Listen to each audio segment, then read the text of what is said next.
we had. I would also like to congratulate and thank the Secretary General Helga Schmidt and Matteo Mecacci, Teresa Ribeiro, and Kairat Abdrahmanov for the dedicated service, wishing them to continue their good work. Dear representatives of the media, I am particularly glad to speak before you today. This is the largest political gathering on our soil of the largest regional security organization in the world.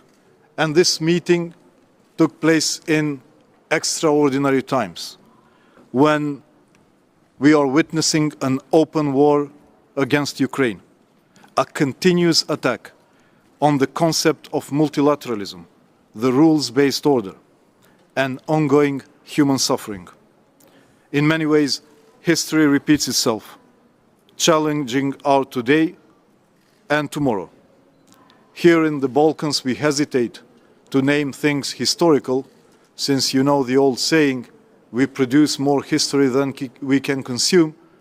But indeed, this Ministerial Council has already been labeled as historical and groundbreaking. The Russian aggression against Ukraine has blatantly violated the very founding principles and commitments of our organization, of the European security architecture, and has caused immense suffering in Ukraine, but also challenged the very existence of our organization. And therefore, the results of this Ministerial Council are groundbreaking. First, because the overwhelming majority of participating states have resolutely and unequivocally gathered to reinforce the invaluable significance of the principles and commitments of the OSCE enshrined in the Helsinki Final Act, and condemned once again in front of the world Russia's war against its independent and sovereign neighbor. This ministerial meeting in Skopje has reignited our guiding light, which still shines strong, despite the efforts of some to extinguish it. Second, it has proved and even reinforced, against all odds, the relevance of the OSCE and its necessity for the future. The Skopje Ministerial Council was a political gathering that faced many risks. The chairpersonship of North Macedonia has assumed the full burden of these risks with a sense of responsibility and awareness of their significance. Let me emphasize the importance of compromise. I am a foreign minister of a country which has made so many difficult compromises since its independence. And trust me, they were much more painful compared to these. But this compromise was needed for the OSCE to continue its important work. Compromises are inherently difficult and often painful. They serve to remedy historical misunderstandings, but also pave paths to a better future. Putting things in a historical perspective, here again comes the word historical.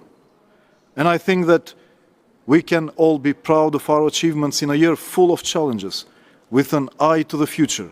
We navigated through many twists and turns to find common ground for the OSCE. The OSCE is not and has never been the organization of the like-minded. That's where its competitive edge lies. Indeed, one of the participating states has blatantly violated our common principles and commitments. Yet, we need the OSCE to continue serving as an active platform for dialogue and accountability, to expose all wrongdoers and misdeeds, separate the good from the bad, and allow our values to steer our path forward in addressing these wrongs. Our people also need OSCE.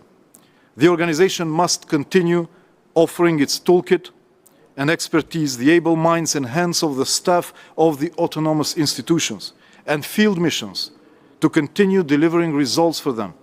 After all, it's about people. Ukraine, which was the #1 priority during our chairpersonship, will need the OSCE even more once the aggression ends and the process of recovery starts. As our term as chair comes slowly but surely to its end, I deem necessary to underline how proud and humble we were in conducting this highly valuable task in the face of adversity and unprecedented challenges. We have spared no effort to meet this task and lead the world's largest regional security organization honestly, inclusively, and effectively. The people, especially those in need in Ukraine and in other areas of conflict, were the focus of our engagement.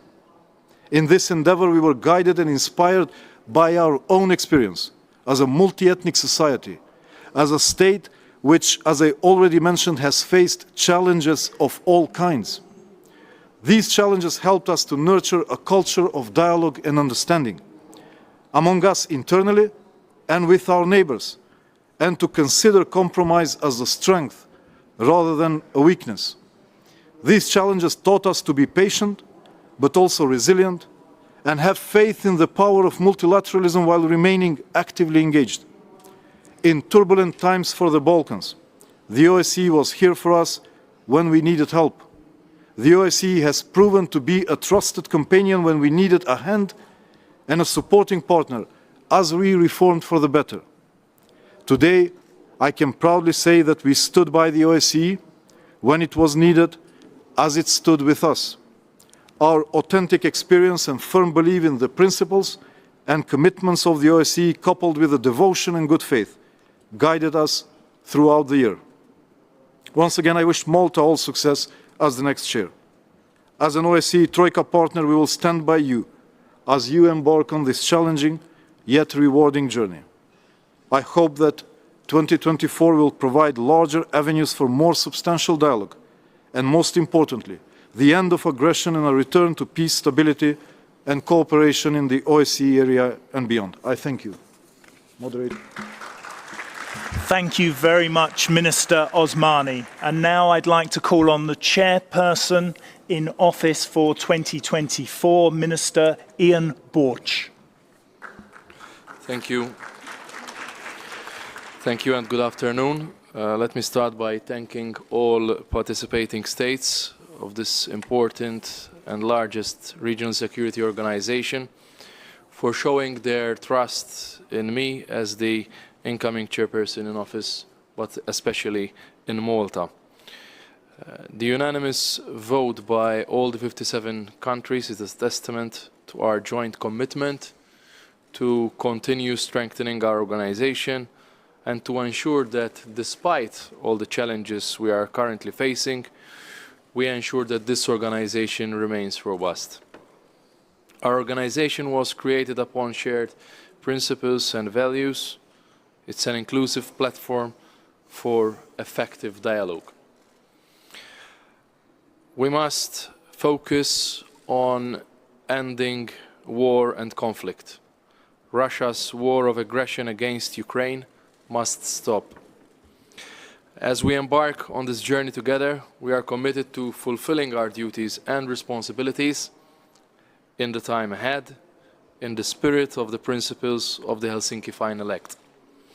As chairperson in office, I will look forward to work hand in hand together with all our partners and commit myself to working towards fostering enhanced dialogue through which multilateralism can make the difference we need. Thank you.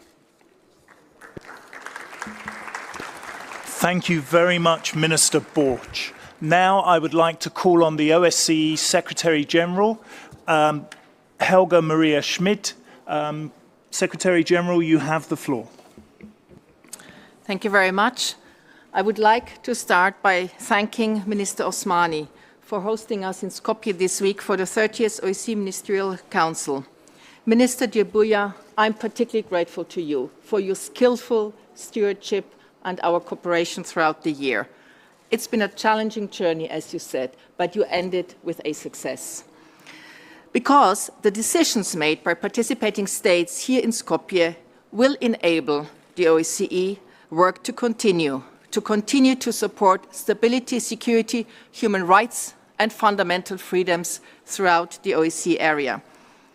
I'm ready to play my part alongside my colleagues from the three institutions. This is not about us. We are here to serve the aims of the organization. Today is a success for the OSCE. In the current circumstances, finding common ground on any topic is a challenge, and I will not pretend otherwise.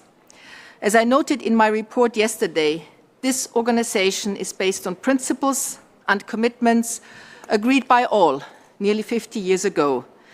It is meant not only to address a range of security challenges, but also to hold its participants to account.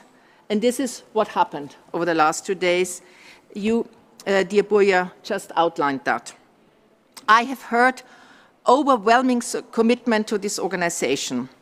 All 57 participating states decided to select Malta as the chairpersonship for next year, which will provide the continuity needed to keep this organization delivering on its mandate. I and the heads of institutions stand ready to support. But coming back to our current chair, dear Buya, the motto you chose for this year, it's about people, could not be more appropriate.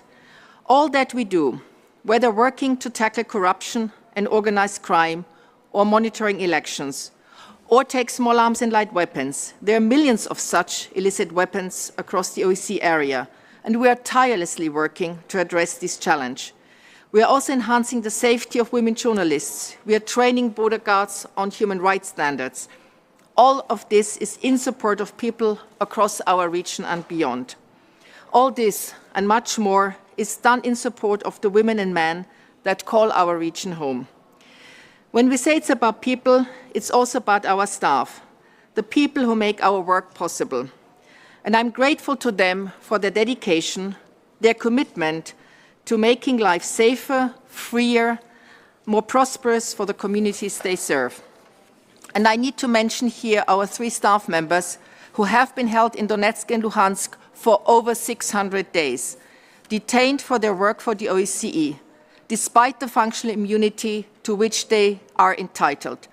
I call yet again for their immediate release, and I will continue to do all I can to secure their freedom.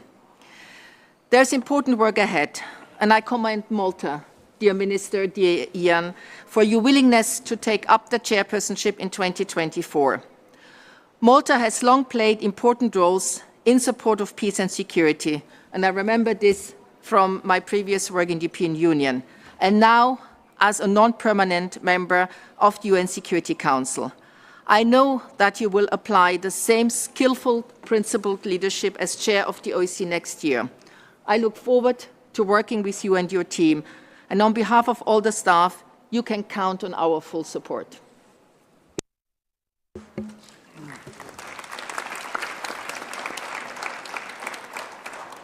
Thank you very much, Secretary-General. That concludes the opening statements. We can now move into the more interactive element, and we can have the questions and answers. Please, when you do ask your question, please could I kindly remind you to mention your name and your media organization. So, let's begin. Lady directly to my left in the front row with the blue top on. Could someone bring a microphone to her? And if you could just raise your hand so everybody can see you. Great. Thank you. I'm Jana Božinovska from Slobodan Pečat. I would like to ask one question. I don't know who can answer. Was there any bargaining with Russia during this meeting? How Russia decided to support these decisions? Thank you. Minister? Yes, thank you for your question. Well, the OSCE is a consensus-based organization. As it was mentioned today, consensus is in the DNA of the organization. Consensus is the bedrock upon which we build this collaborative cooperation in the organization. There are no decisions in the OSCE which are not done without consensus. Therefore, the perspectives of all 57 participating states have been taken into consideration. And I'm grateful that in the most polarized year for the organization in the 50 years since it has been established, we managed to approve 5 crucial decisions for the very existence of this organization by consensus. Have we gone beyond the principles and commitments of the organization? I would say no. Because from day one, when I met you in Łódź, when I assumed the position of the chairman in office of the OSCE, I said, I will be the guardian of the principles and commitments of the organization. And these principles and commitments will not be negotiated, as they have been not negotiated throughout the year. We have been vocal in condemning the aggressor, the Russian Federation in this case, which, as I said, not only has caused human suffering in Ukraine, an immense human suffering, but challenged the very existence of the organization. But also we have turned the OSCE into a platform for political and legal accountability of Russia for its atrocities in Ukraine. Every single week at the Permanent Council table in Vienna, 56 participating states have told the truth to the Russian ambassador, as 55 participating ministers of participating states have told the truth to the Russian Minister of Foreign Affairs here at the Ministerial Council in the OSCE. So no bargaining with regard to the principles and commitments of the organization, which are non-negotiable, but certainly in the consensus procedure, the perspective of all 57 have been taken into consideration. Thank you. Thank you very much, Minister. Next question. Gentleman here first, directly in front with the glasses.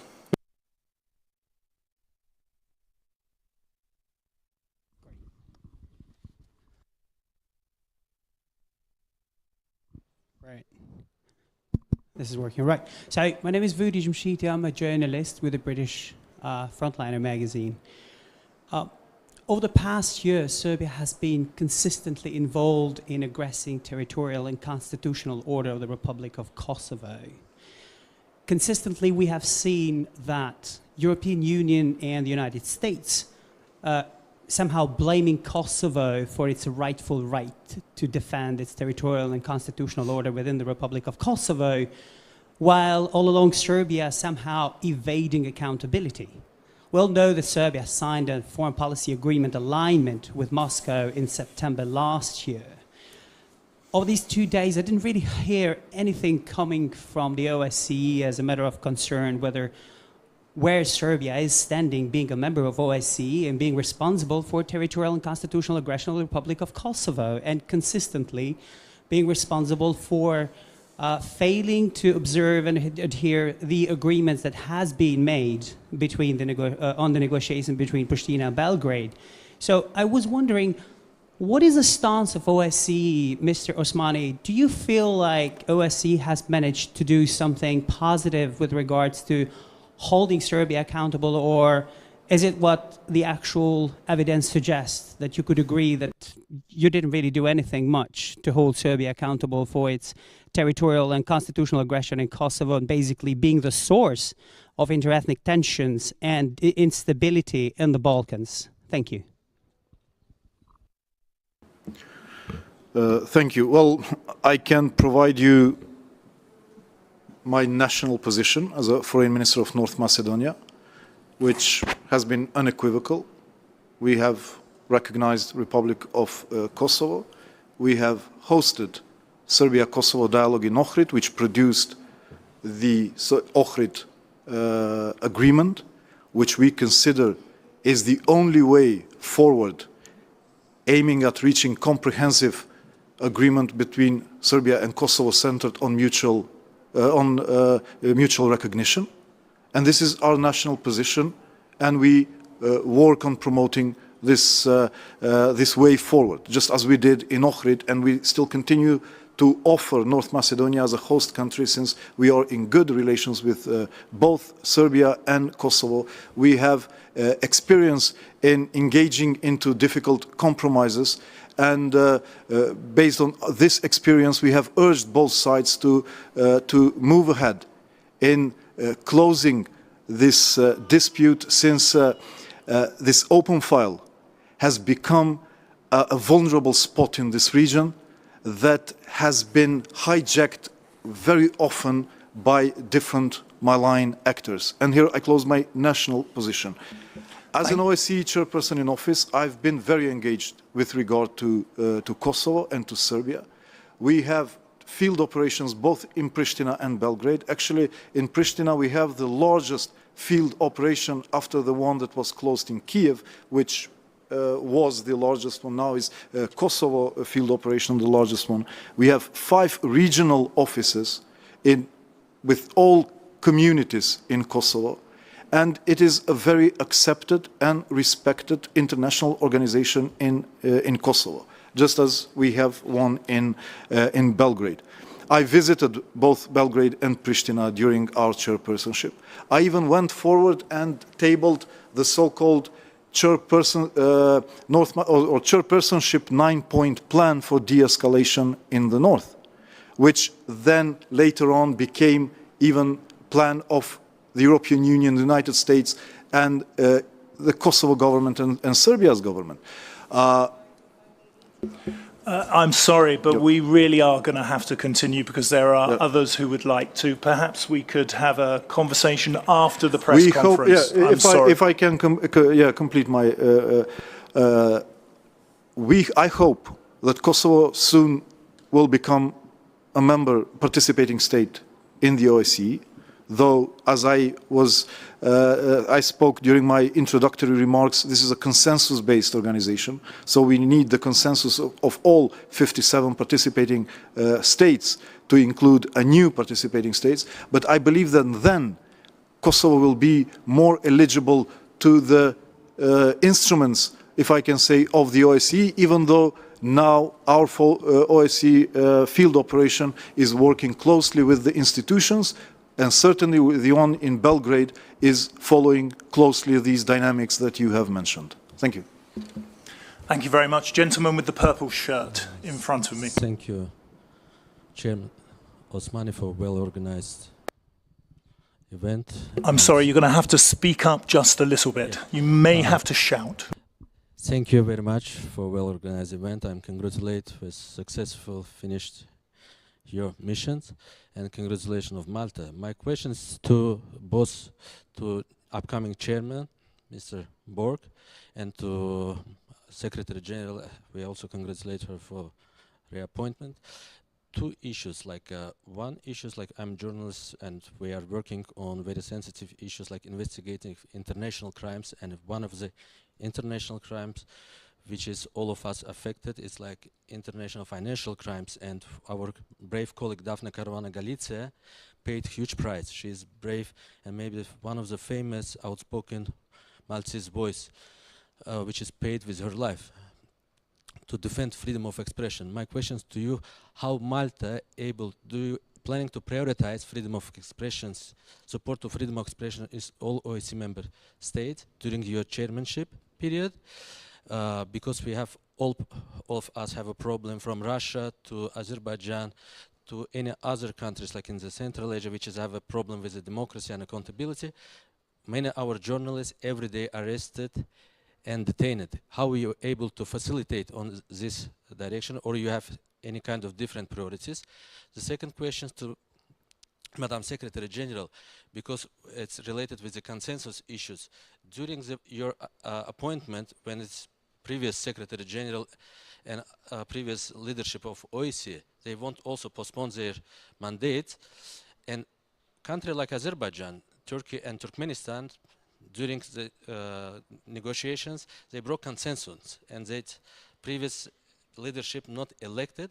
And what we observe as watchdogs organization and media organizations, on some countries, like for example, some mandate holders start to be less outspoken. I'm speaking, for example, on topics related with the freedom of expression, when Teresa Ribeiro, according with previous mandate holders, with Miklas Harashti, with Dunja Mijatovic, and with other Harlem Desir last mandate holders.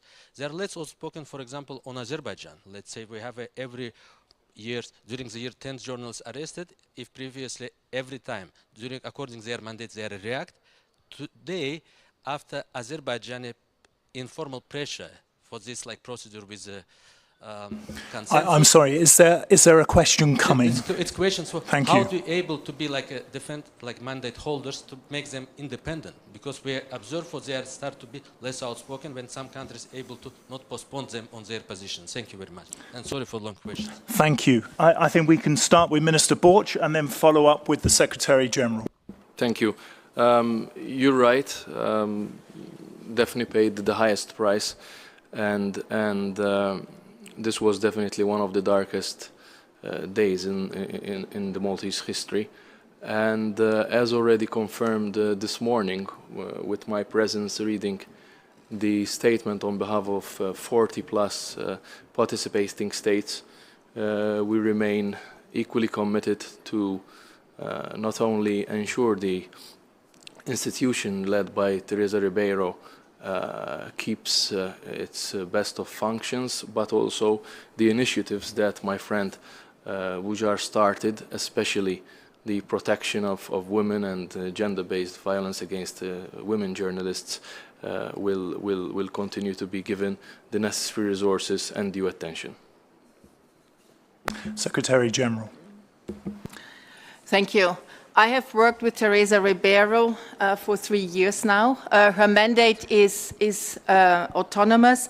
I can only say that she has done an outstanding job in support of the freedom of the media, in support of freedom of expression, in support of safety of journalists, particularly also female journalists, in support of online freedom. So and this has been not only appreciated by the current chair, but also by participating states.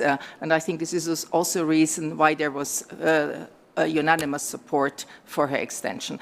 And the same goes also for my colleagues, Director of ODIHR and the High Commissioner on National Minorities. Thank you very much, Secretary General. Lady directly in front of me. Thank you very much. Alexandra von Nahm, DW Deutsche Welle.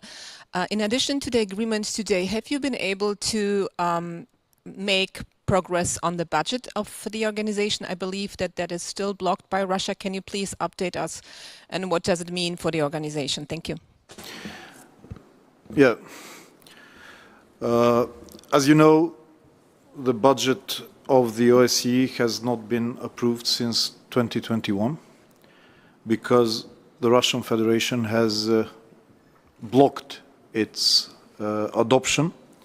So the organization has suffered immensely due to lack of budget. And as I've been saying lately, the organization has bleeded as a result of no budget adopted. So we work, Secretary General can say more in monthly allotments based on the budget of 2021. But that means that we cannot follow the inflation trends, and we cannot create new positions, which has damaged a lot, particularly in our capacity to deliver throughout the conflict regions with our field operations. We have made many efforts to approve a budget for 2023. Previously, we had difficulties with 2 other participating states. We managed to find a creative way forward, and then it remained only the Russian Federation. Though we reached a consensus after many months of negotiation, we reached a consensus on the numbers, on the content, which is the substance, which is the heart of the budget, or the numbers.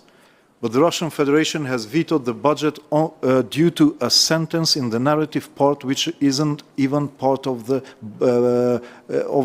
decision procedure. Even though we are 2-3 weeks in the run-up of this year in our chairpersonship, I still believe that it's important to work on the budget of 2023. I had some talks yesterday with many participating states, and we will try in the upcoming days after the Ministerial Council to try once more. I know some will say, well, why do you need a budget in the last 3 weeks of the year?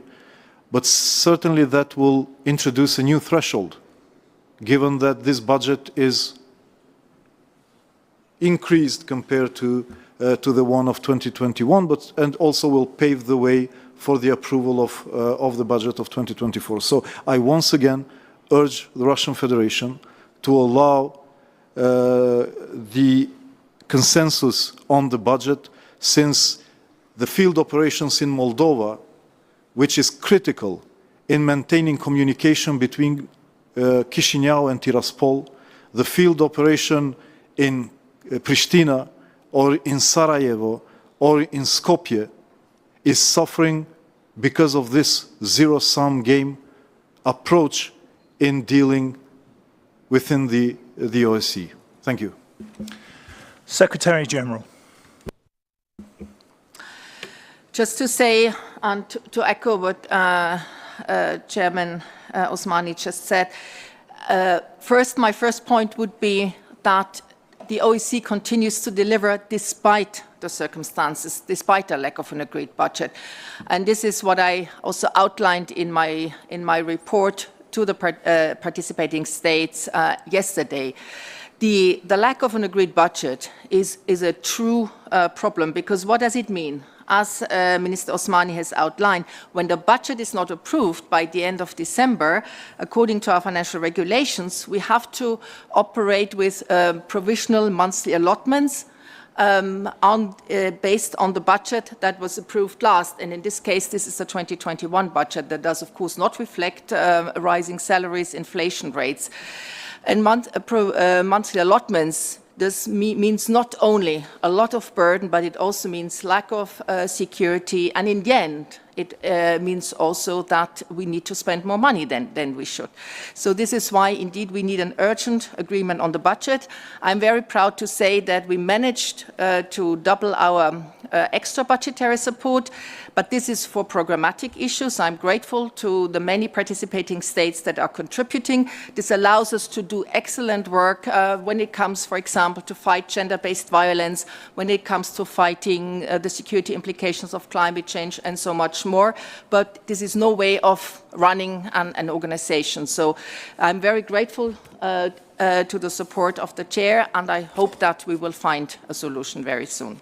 If I can just add, we should not say much of the struggles. We don't need to scare Jan at the beginning of his chairpersonship.